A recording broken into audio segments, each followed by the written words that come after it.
Pour que ça bouge, un espace d'échange et d'apprentissage entre jeunes, pour les jeunes. Pour que ça bouge, des reportages, des chroniques et la bonne ambiance pour les jeunes. Pour que ça bouge, un environnement décontracté autour des thématiques discutées par des jeunes assistés d'un consultant. Pour que ça bouge, c'est tous les mercredis à 16h sur la 94.3. Ça va bouger sur Radio Cotonou.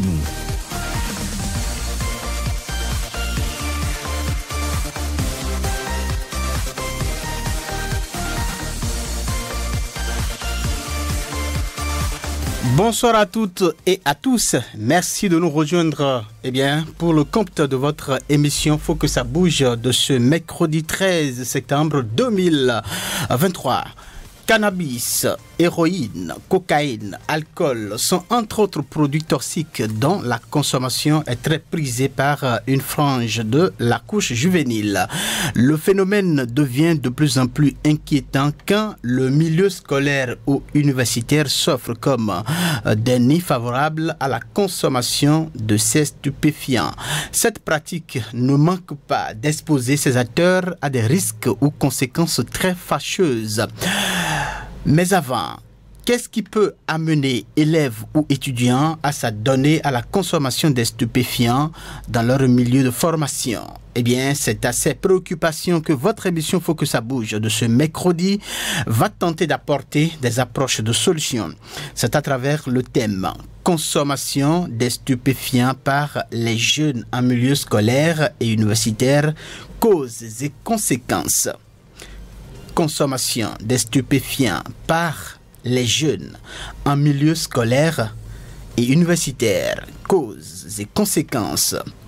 Voilà donc le thème qui fera l'objet de nos échanges.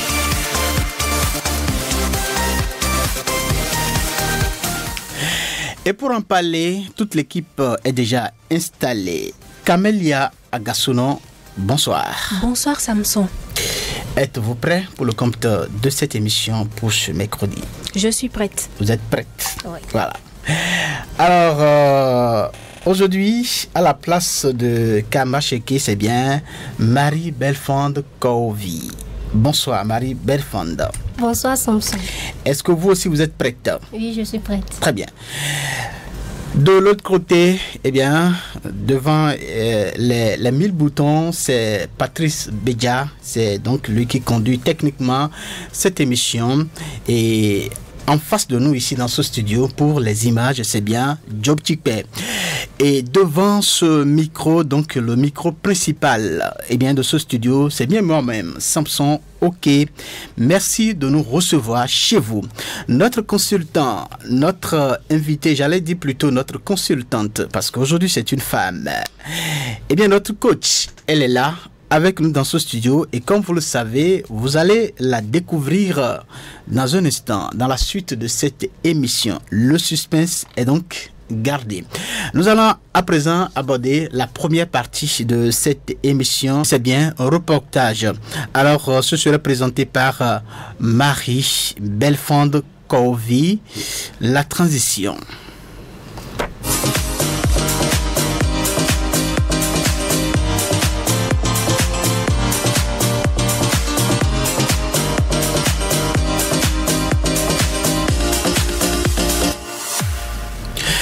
La consommation des stupéfiants est un phénomène qui s'accroît de jour en jour dans le milieu scolaire pour des raisons diverses et variées et dont les conséquences sont très fâcheuses.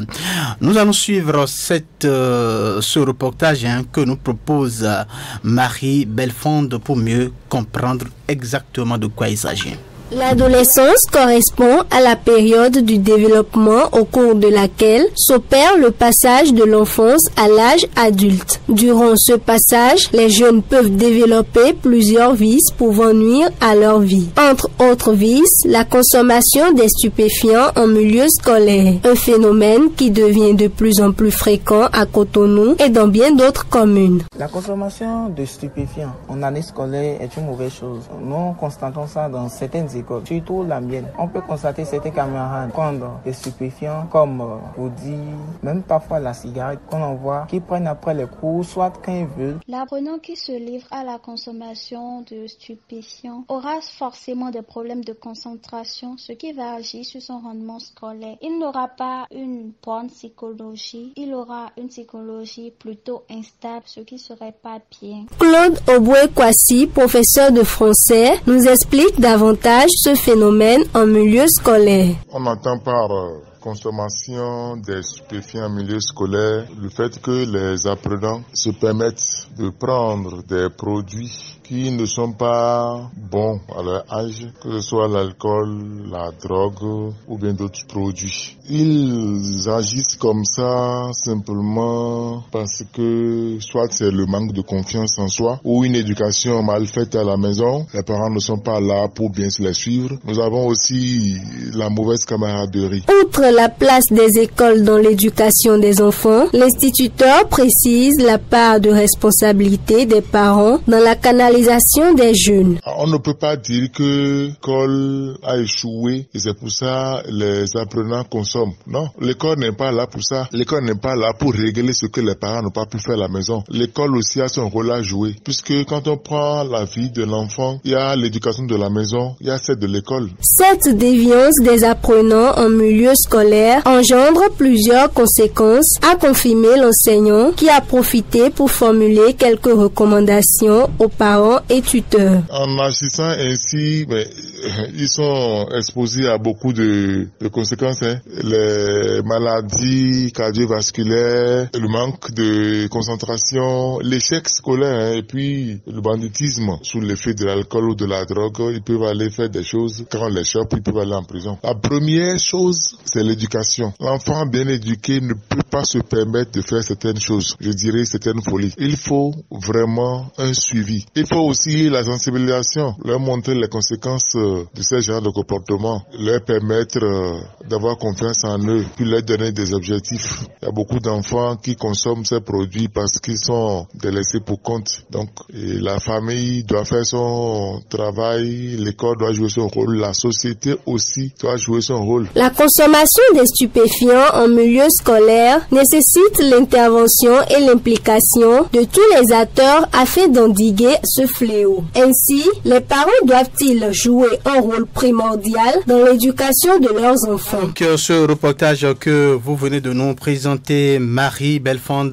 Kovi, et il y a d'autres précisions. Je veux ajouter que dans la réalisation de mon reportage, je n'ai pas rencontré de difficultés.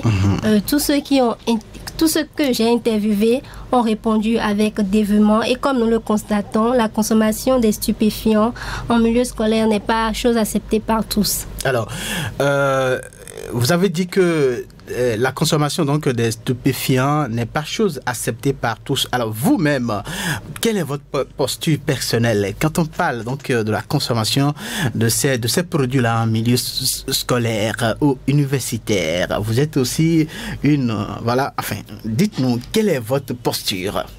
Personnellement, je pense que certains cherchent l'amélioration de leur performance scolaire et ils se disent qu'en consommant des stupéfiants, ils pourront bien être concentrés au cours, bien suivre, être apte à suivre le cours, et puis c'est une manière de se doper, n'est-ce pas? Je pense que ces stupéfiants ne sont pas nécessaires dans l'amélioration du rendement scolaire. Il existe plusieurs astuces naturelles. On peut demander conseil à nos parents, aux professeurs, pour pouvoir mieux travailler.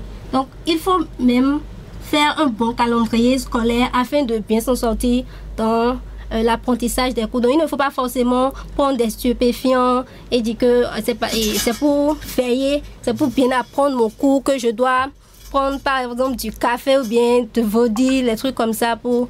C'est pas conseillé. C'est pas Ce n'est pas donc conseillé comme vous l'avez dit, et au-delà donc de ce que vous avez dit, eh bien il y a des conséquences, des conséquences aussi bien sur le plan sanitaire que donc sur le plan physique. Nous allons y revenir dans la suite de cette émission, mais d'abord je voudrais arracher quelques mots à Camélia Gassouno par rapport à ce reportage que nous venons ensemble d'écouter. Camélia, qu'est-ce que vous avez à dire? Quelle est votre lecture par rapport donc à tout ce que qu'on a interviewé ont dit dans ce reportage? Moi, je pense déjà que l'adolescence est la période où le jeune se cherche et peut-être tenter d'expérimenter de la consommation de produits psychoactifs. Et sans pour autant mesurer les conséquences de ces actes. Nous allons poursuivre cette émission. Donc, merci à vous, Camélia. Merci également à Marie Berifond. Camélia, on va vous retrouver dans un instant dans la deuxième partie donc, de cette émission Que dit la toile. Je rappelle que les auditeurs et auditrices de Radio Cotonou peuvent participer à cette émission en envoyant donc des messages via 50 52 52 73 50 52 52 73. Ils peuvent aussi appeler via quel numéro, Marie Belfanda? Le 40 11 17 18. Le 40 11 17 18. Très bien. Donc, envoyez un message par WhatsApp. C'est ça qui est 52 52 50 52 52 113. Merci. Nous irons sans transition, j'y arrive, donc directement à la deuxième partie de cette émission, et ce serait Camélia Gassouno, mais pas sans souci. Alors, Camélia Gassouno, à nouveau, bonsoir. Bonsoir, Samson. Alors, vous avez fait le tour de la toile pour nous faire le résumé, le point de ce que les internautes ont dit par rapport donc, à ce sujet que nous sommes en train de développer ce soir. Patrick Bédia, attention. Alors, dites-nous de façon ramassée, qu'est-ce que vous avez pu retenir par rapport aux réactions, aux différentes réactions des internautes sur le sujet? Bienvenue dans la rubrique Que dit la toile de ce mercredi. J'ai sillonné les réseaux sociaux afin de partager avec vous l'avis des internautes sur notre sujet, consommation des stupéfiants par les jeunes en milieu scolaire et universitaire, causes et conséquences. C'est avec un article du journal des femmes santé que nous commençons. Drogue chez les jeunes, causes et conséquences. Ils ont souligné que l'adolescence est une période de vulnérabilité. Il est toujours difficile de savoir pourquoi un individu expérimente la consommation de tel ou tel produit, explique le docteur Hervé Martin.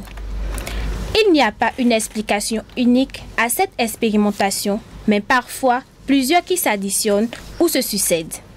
Ce constat fait par Journal des femmes santé est vraiment triste et déplorable.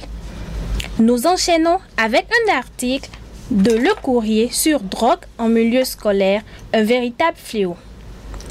Selon une récente enquête de l'Institut central d'études sur la santé mentale, la consommation des drogues de synthèse a des conséquences fâcheuses sur la santé mentale comme physique, ainsi que sur les comportements, surtout chez les jeunes. Environ 68% des consommateurs sont touchés par des phases de délire, soit 12% d'hallucinations et 23% de dépression. Pourtant, il n'existe malheureusement toujours pas de médicaments contre la désintoxication. Ces dernières années, de nombreuses drogues de synthèse ont fait leur apparition. Bon marché et particulièrement populaires chez la jeune génération, elles sont souvent vendues sous forme de comprimés colorés, arborant toutes sortes de dessins. Le phénomène de la drogue dans les milieux scolaires a pris des proportions inquiétantes ces dernières années. Cela ne concerne plus que les lycéens, mais aussi des collégiens et même certains élèves du primaire, ce qui se répercute négativement sur leur scolarité et sur leur vie en général. Direction Facebook à présent. Yaya Njoa a écrit ceci. Ce qui est le plus inquiétant, c'est leur comportement qu'il affiche quand tu veux donner de petits conseils. 2035 sera mouvementé avec les épileptiques, les demi-fous et les malades mentaux. Souleymane de Bangui renchérit. Aujourd'hui, tout le monde a le matériel de chicha à la maison et lancer c'est lancé. Un autre va même jusqu'à dire que chacun fasse ce que bon lui semble. Ces commentaires démontrent que les gens ne comprennent pas réellement le problème que la consommation de stupéfiants par les jeunes en milieu scolaire et universitaire peut avoir.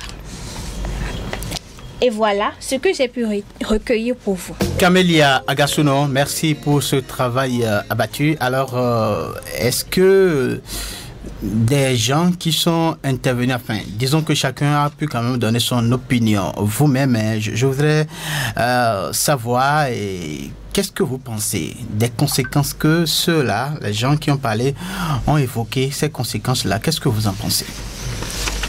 Moi, je pense déjà que le risque de commencer à consommer de la drogue est particulièrement élevé chez les jeunes qui manifestent des attitudes positives envers l'usage de drogue et de l'alcool ou d'autres substances. Un usage de drogue avant l'âge de 15 ans est une prédiction fiable d'abus de drogue plus tard dans la vie. La prévalence de la délinquance autodéclarée chez les jeunes, chez les élèves du secondaire est plus élevée chez ceux qui ont déclaré avoir déjà consommé de la drogue. Vous venez d'apporter à votre présentation, n'est-ce pas? Bien sûr. Alors, je disais tantôt, quand on parle des risques que court un individu qui s'adonne donc à cette pratique-là, je disais que les conséquences, les risques, est-ce que vous en avez une idée vous-même? Je pense déjà que un élève qui s'adonne à la consommation de substances psychoactives peut devenir violent en classe. Peut aussi s'adonner à des pratiques violentes sexuelles. Et peut aussi causer des accidents. Des accidents, voilà. Alors, merci. Marie Belfond, vous avez quelque chose à dire? Oui, moi je pense également que un élève ou bien un étudiant qui se lance dans la consommation des stupéfiants peut facilement amener quelqu'un qui le côtoie fréquemment à aussi faire et consommer des stupéfiants du genre. Et aussi, comme Camélia l'a dit, la violence. Il y a certains élèves, quand ils viennent en classe, ils sont tout le temps violents et un petit bagarre entre eux, ils vont faire sortir des larmes, tout ça. Ces stupéfiants contribuent aussi à ces genres de violence en milieu scolaire. Donc, j'exhorte les surveillants d'université ou des écoles, des collèges à accentuer la sécurité, surtout dans les toilettes, parce que c'est souvent dans les toilettes que ça se passe souvent. Les jeunes se cachent là-bas pour prendre de la cigarette, des boissons alcooliques et tout. Donc, ils vont accentuer la sécurité dans le milieu éducatif. Vous avez fait une exhortation à l'endroit donc des encadreurs, des éducateurs. Voilà. Nous sommes à la veille de la rentrée scolaire. Je pense que cette exhortation est bienvenue. Oui, Camélia. D'abord, moi, je dois dire qu'il y a des élèves qui sont souvent timides en classe et qui se trouvent que en prenant ces produits-là, ils pourront doper leurs compétences et pourront réagir très bien. Sortir donc de leur peur là, voilà, c'est ça, c'est bien ça. Oui, c'est bien ça. D'accord. Merci à vous, Camélia Agasuno, Marie Belfond. Merci à vous également pour tout ce que vous avez dit sur le sujet. Nous allons poursuivre cette émission, mais cette fois-ci, nous allons faire face à notre consultant qui est avec nous dans ce studio. Eh bien, c'est le moment d'écouter maintenant notre consultante, voilà, puisque c'est une femme, elle est là. Alors, elle a pour nom Zakiat Bonoubo. Voilà, elle est docteure en sciences du langage et de la communication. Madame Bonongbo, bonsoir. Bonsoir, monsieur le journaliste. Ce n'est pas fini. Vous êtes aussi maître assistant et vous êtes chef du département métier de l'audiovisuel et de multimédia à ENSTIC de l'Université d'Abomey-Calavi. C'est bien ça? C'est bien ça. Alors, est-ce que vous avez d'autres précisions à apporter quand il s'agit de vous présenter? Parce que je sais que vous avez beaucoup de casquettes. Oui, j'en ai tellement et voilà. J'essaie d'énumérer ce que je peux énumérer quand il s'agit des sorties médiatiques comparativement au thème. Sinon, à part ça, je suis dans la vie privée. Je suis DG du cabinet ACEF, assistant conseil éducation et formation. Et nous œuvrons pour la formation des jeunes. Et nous travaillons beaucoup plus sur les langues nationales, l'implication des langues nationales pour le développement du pays. Très bien. Merci. Alors je comprends que tout ce que vous faites, tout autour de l'éducation, c'est bien ça? Oui, c'est la matière première de la femme. Et cette émission, il faut que ça bouge, sur Radio Cotonou, a aussi cette vocation-là de participer à l'éducation donc de la jeunesse. Ça veut dire que vous avez touché la bonne personne. La bonne personne, n'est-ce pas? Voilà. Merci donc de votre disponibilité dans le cadre de cette émission. Vous avez écouté tout ce que les filles ont dit sur le sujet que nous sommes en train d'aborder. Vous venez du milieu universitaire. Alors, je voudrais tout de suite et maintenant vous demander, quand je prends l'université d'Abomey-Calavi, est-ce que vous constatez que cette pratique-là vraiment s'observe à l'université d'Abomey-Calavi? A priori, quand on jette un regard d'un enseignant, oui, on ne constate rien. Très bien. Mais quand on jette un regard d'observateur, ça existe. Ça existe. Ça existe quand vous voyez le comportement des jeunes à travers juste l'habillement. C'est un signe évocateur. Un enfant qui est bien conscient, bien élevé, mentalement assis, à son habillement. Et quand il y a un peu de dérèglement, vous constatez ça au niveau des habillements. Et là, on se dit, on les classe en même temps. Ces enfants, il faut les coacher autrement. Et parce qu'ils ne sont plus du monde des apprenants. On ne les appelle plus des apprenants, on les appelle des cas. Des cas. Qu'il faut régler, qu'il faut gérer. Pas un cas comme on parle de cas pour insulter, mais des cas qu'il faut gérer avec des tacts pour pouvoir les ramener. Parce que ça sort du comportement ordinaire que peut avoir un apprenant, un étudiant ou un élève. Voilà. Donc, à partir de ce moment, ça devient un cas. Il faut les classer et il ne faut pas les réprimander, mais il faut trouver un moyen de les coacher afin de les ramener sur la bonne route. Donc, ces manières, ces comportements existent, mais l'enseignant, quand il est dans sa peau d'enseignant tout court, ne pourra jamais identifier ces apprenants-là. Parce que ces apprenants dont nous parlons n'auront jamais le courage de dévoiler cela en classe, de dévoiler cela en société. De commencer par consommer quelque chose en classe en présence de son professeur. Ce n'est pas possible. Du tout pas. Donc, il faut que, en plus de notre casquette d'enseignant, on a l'autre casquette de parents, d'observateurs, qui nous permet d'identifier ces cas d'apprenants au milieu de notre système. Alors, merci beaucoup. Et tout de suite et maintenant, je voudrais donc vous demander, l'enfant qu'on envoie à l'école ou à l'université, c'est pour être éduqué, c'est pour recevoir une formation. Mais quand on voit cet enfant, quitte ce chemin, ça donne à cette pratique. Selon vous, qu'est-ce qui peut expliquer ce comportement? Quels sont donc les facteurs qui peuvent amener un jeune adolescent à vraiment s'adonner à la consommation de ces stupéfiants dont nous parlons? Merci beaucoup, monsieur le journaliste. Et il y a une chose que je dis souvent quand on m'invite pour des trucs d'éducation, surtout quand ça concerne la jeunesse. Oui.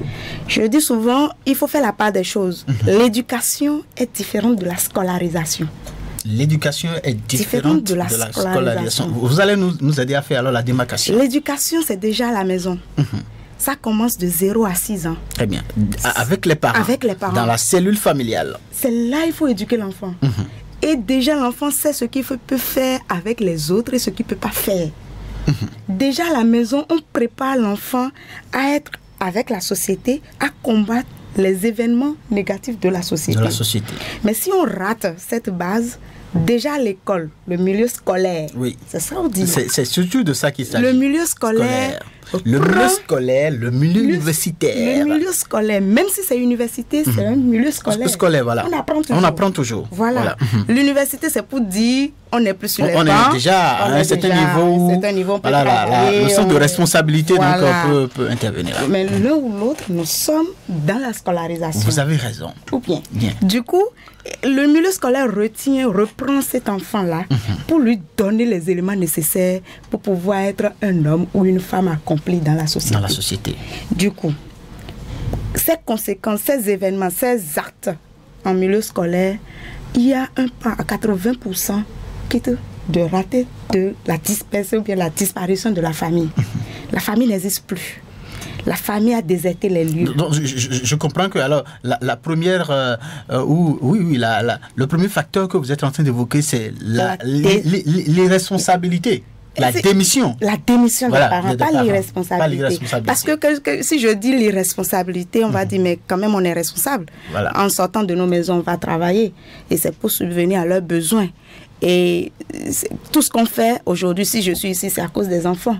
Donc, on travaille pour les enfants. Mais c'est la démission. Nous travaillons, mais qu'est-ce qu'on fait derrière ce travail-là? Quel est le résultat? Quel est le mécanisme mis en place pour encadrer donc cet enfant? L'enfance, pour encadrer l'enfance. Si vous déjà à la maison, vous demandez, vous éduquez, vous encadrez votre enfant à ne pas faire ci, à ne pas faire ça. En société, l'enfant se prépare. Et c'est que bon, si je fais ci, papa va parler. Si je fais ça, maman va parler. Du coup, je n'ai pas. Et l'enfant même devient en même temps votre représentant dehors. Parce qu'il a tellement entendu dire, je ne veux pas, si tu fais ci, tu deviens ça. Et quand il voit son camarade, ah, maman m'a dit ça. Quand on fait ça, on devient. Et en même temps, à force de préparer la relève, c'est la relève ça. À l'école, l'enseignant vient maintenant compléter ce que les parents ont dit à la maison. Ah, qu'est-ce que les parents... Parce qu'on dit l'école est le complément, c'est le prolongement de la maison. On n'a pas dit l'école remplace la maison. C'est un prolongement, c'est une suite. Donc l'enseignant, chaque fois quand il veut parler sur les questions sociales, il dit toujours...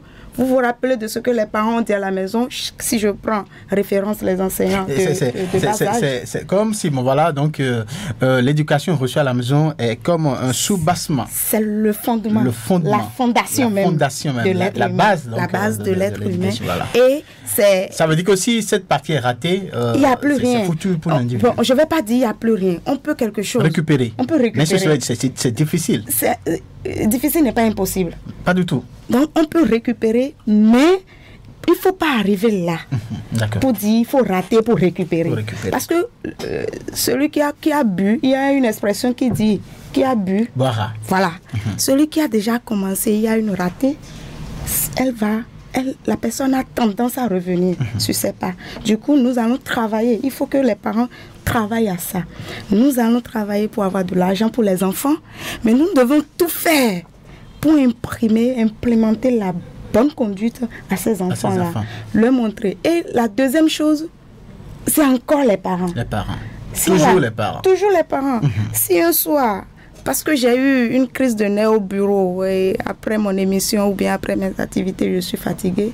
Je prends un coup de cigarette pour me détendre. Devant mes enfants. Devant mes enfants. Ou même si ce n'est pas devant mes enfants, je sens, il y a l'odeur qui dégage. Qu'est-ce que je vais dire à l'enfant? L'enfant qui va prendre ça, qu'est-ce que je vais lui conseiller? C'est mauvais? Toi, tu prends. L'enfant apprend immédiatement par imitation. Alors, il y a des parents, quand on revient peut-être à la maison et on a envie de prendre donc la pâte et d'y apprêter, et puis on dit, je prends d'abord un verre de local que vous savez déjà, voilà, pour se donner de l'appétit. Est-ce que ça, c'est mauvais? L'enfant, là, il voit son papa veut prendre la pâte, mais il prend un verre de soda. Si déjà l'enfant, à partir de 0, de 2 ans, 3 ans, 4 ans, lui-même, il commence par prendre l'habitude. Je suis sûre, à partir de 18 ans, il devient débile de ça. Très bien.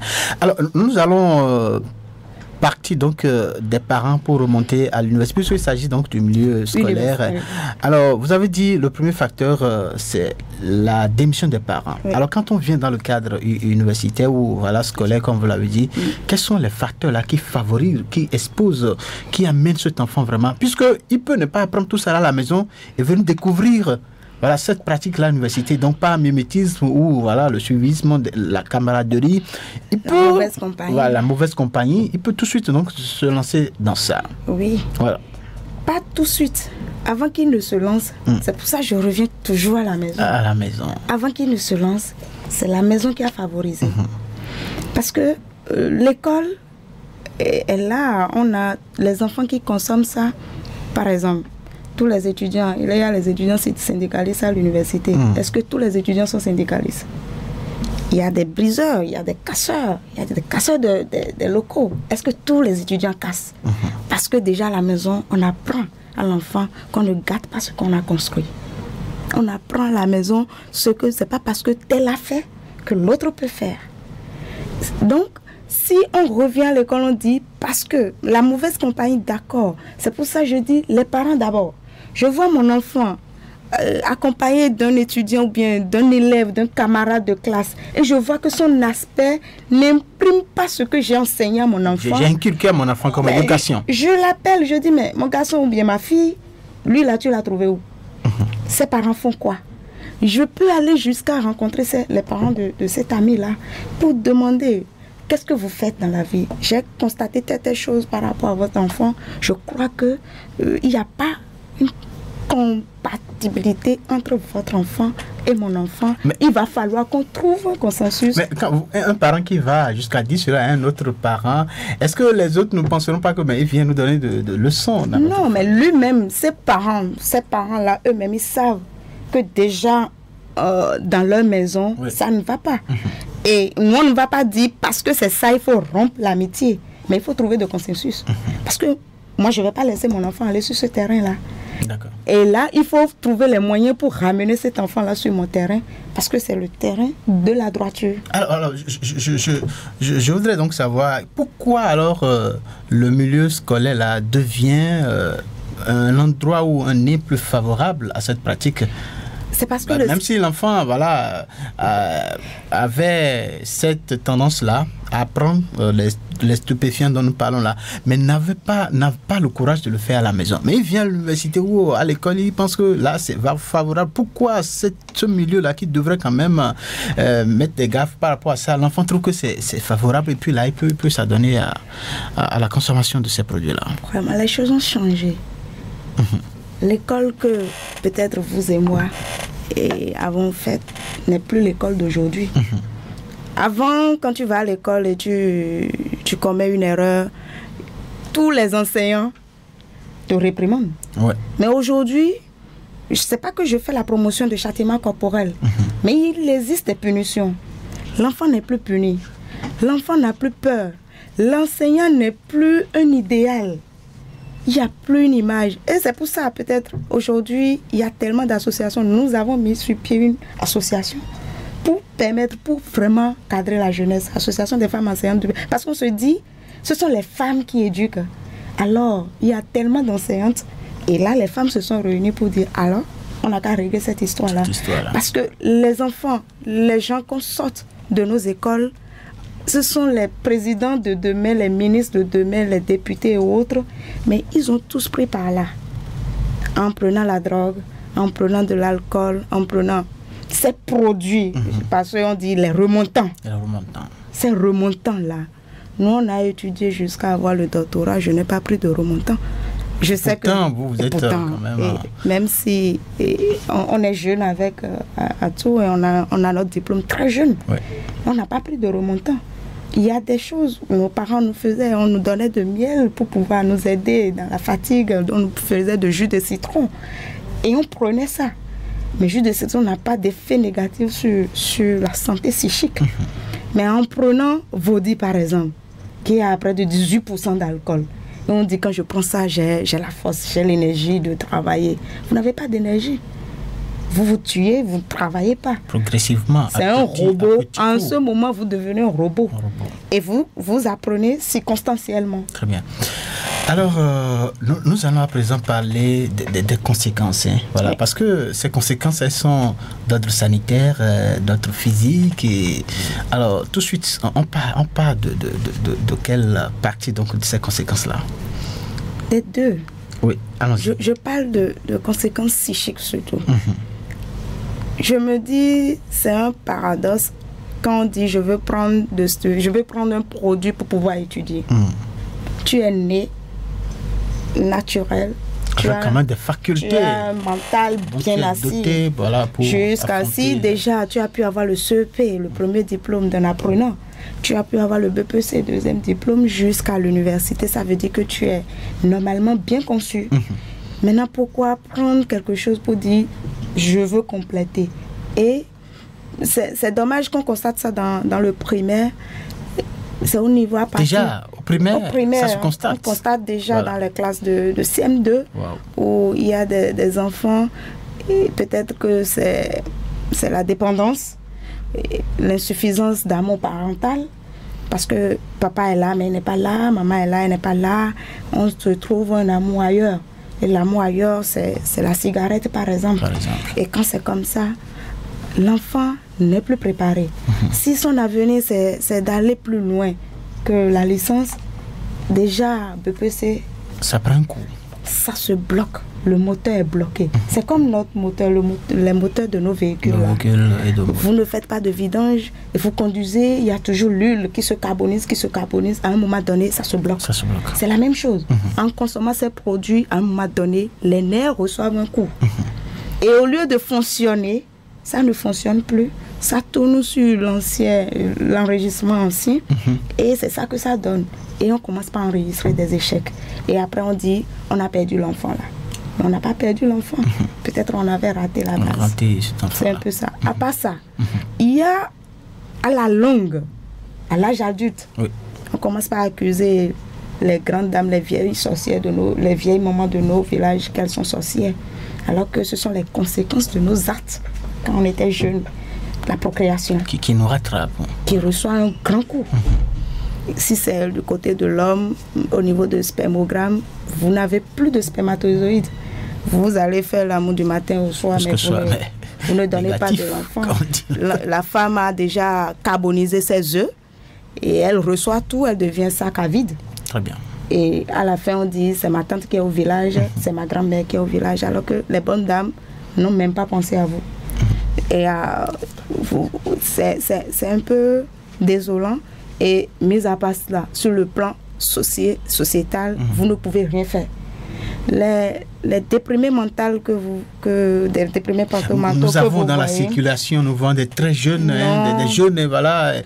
Bon, là, il y a un étudiant, il n'a même pas pris 2 fois. Il a tiré un seul coup et c'est fini. Il est devenu fou. Il a pété. Et c'est fini.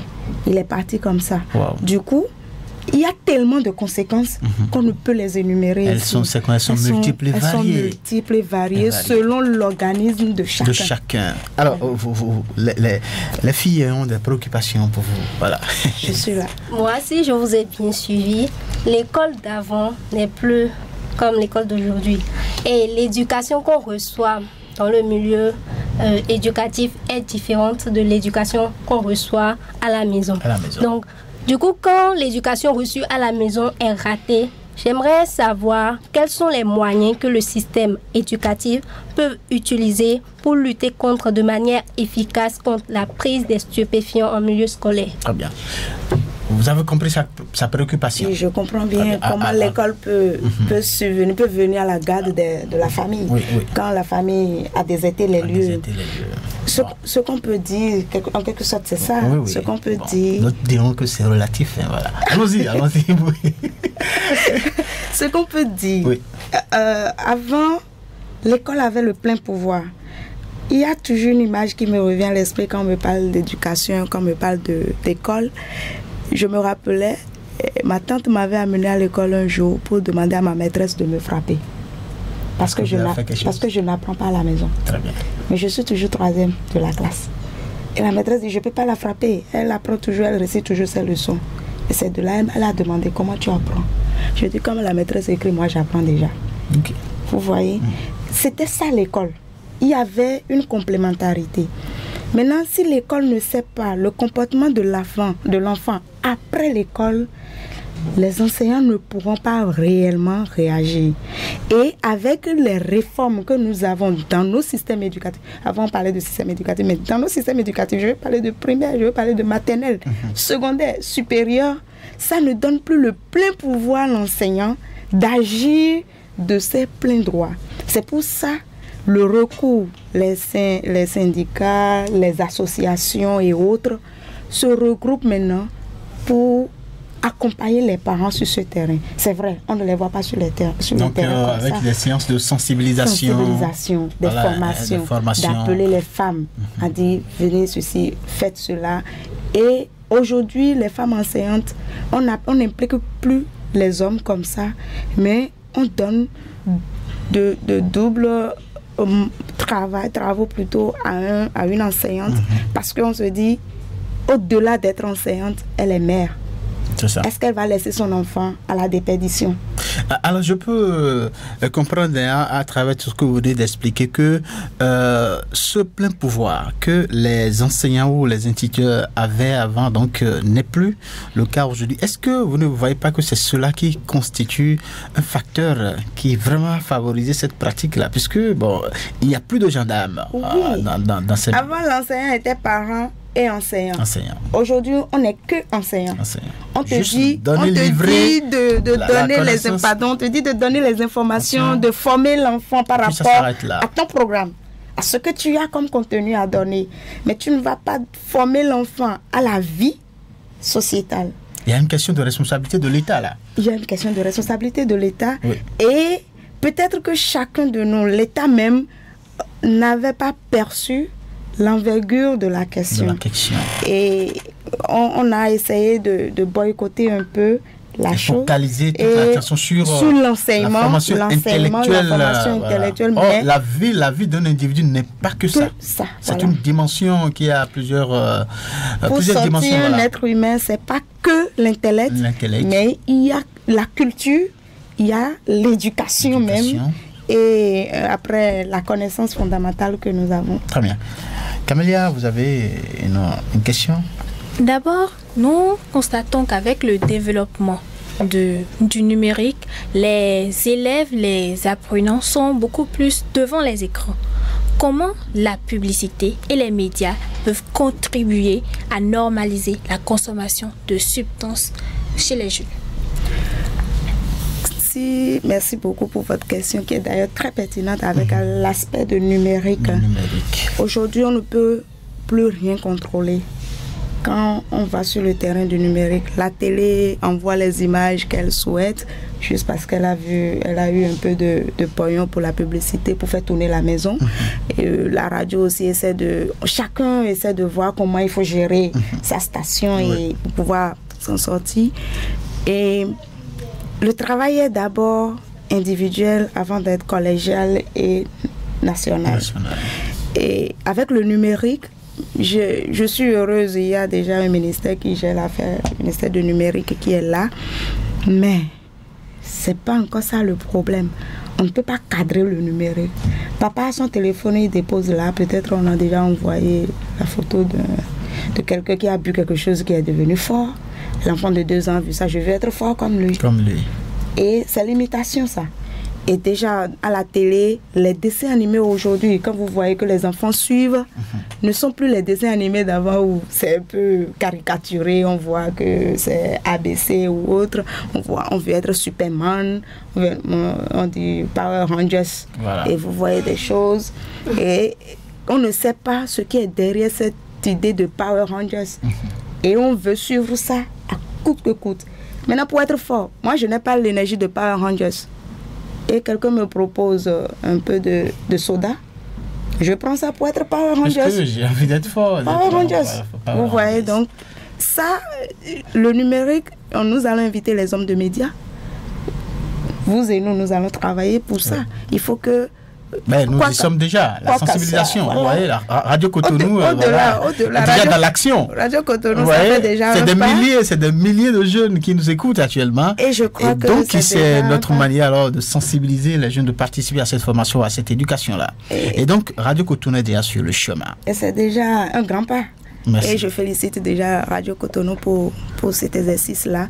Et il faut que ces médias essaient de souligner chaque fois, même si c'est 30 secondes, l'interdiction, au lieu d'interdire, parce qu'aujourd'hui les enfants, quand vous allez dire ne prenez pas, c'est en ce moment ils vont prendre.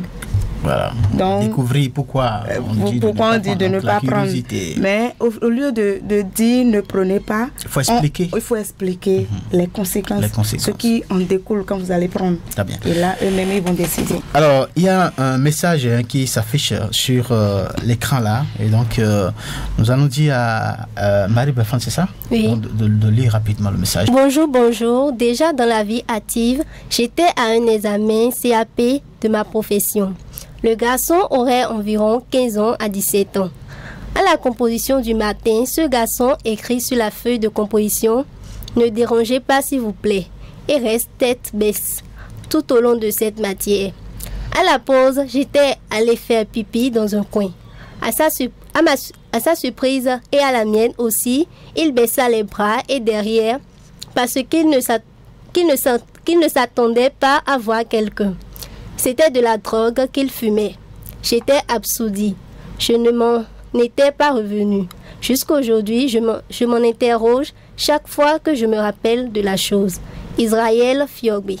Ce message vient confirmer que c'est une pratique qui existe réellement dans ces milieux-là. Dans ces milieux, ça existe et je l'ai dit. Elle, ou bien la personne responsable de ce message, c'est parce que c'est un camarade. Si c'était un enseignant ou une enseignante, elle ne verrait pas ça. Et c'est parce qu'elle avait accès à ce milieu qu'elle a constaté ça. Du coup, ça existe. On ne va pas dire que ça n'existe pas. Ça existe et c'est déjà heureux que vous soulevez ce problème en début de rentrée. Il faut vraiment contrôler le sac des apprenants et autres. Alors, nous allons prendre à présent vos conseils, des conseils pratiques à l'endroit donc des jeunes par rapport à ce sujet. Mais avant, nous avons la dernière rubrique que nous allons très rapidement passer. À vous qui êtes amoureux de films d'horreur, nous vous proposons La Nonne, la malédiction de Sainte Lucie ou La religieuse 2 au Québec. C'est un film d'horreur américain réalisé par Michael Chavis et sorti ce mercredi 13 septembre 2023. Il constitue la suite de La Nonne 2018 et le 9e du moins volet de l'univers cinématographique. Demain, jeudi, sera sorti le film Mystère à Venise, réalisé par Kenneth Branagh et qui est disponible à Canal Olympia. L'intégralité du programme de la salle et les différents tarifs sont disponibles sur le compte Instagram du cinéma Canal Olympia Wologede. À la semaine prochaine. Nous aussi un peu de cinéma, donc au cinéma dans cette émission, c'est bien ça. Alors, Madame Zakiat, voilà, je viens à vous pour prendre vos conseils pratiques. À l'endroit, vous l'avez dit tout à l'heure, nous sommes à la veille de la rentrée scolaire. Qu'est-ce que vous avez à dire aux jeunes qui nous écoutent? Je demande à la jeunesse de prendre conscience et de savoir que les produits et que de se concentrer sur les études et de prendre au sérieux leur cahier et les dits des enseignants. Très bien. C'est tout ce que vous avez à dire en guise de conclusion? Oui, je crois que c'est un peu ça, mais si on doit aller plus loin, je dois aller rencontrer les parents. Mais pour la jeunesse, pour les apprenants, il faut qu'ils soient vraiment concentrés et savoir aucun produit ne peut les amener à bon port. À la réussite. Merci. Bertrand. Moi, je dirais à tous les parents d'élèves et éducateurs de contribuer davantage dans l'éducation de nos jeunes frères et sœurs afin de réduire ce vice en milieu scolaire. Très bien.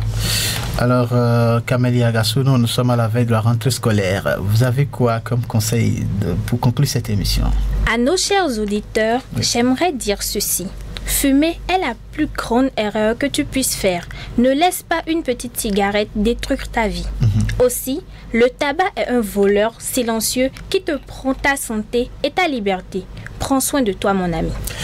Merci à vous, Camélia Gassounon. Merci à vous également, Marie Belfond, Madame Zakiat Bonoubou. Voilà, c'est bien ça. Merci donc d'être passé dans notre émission.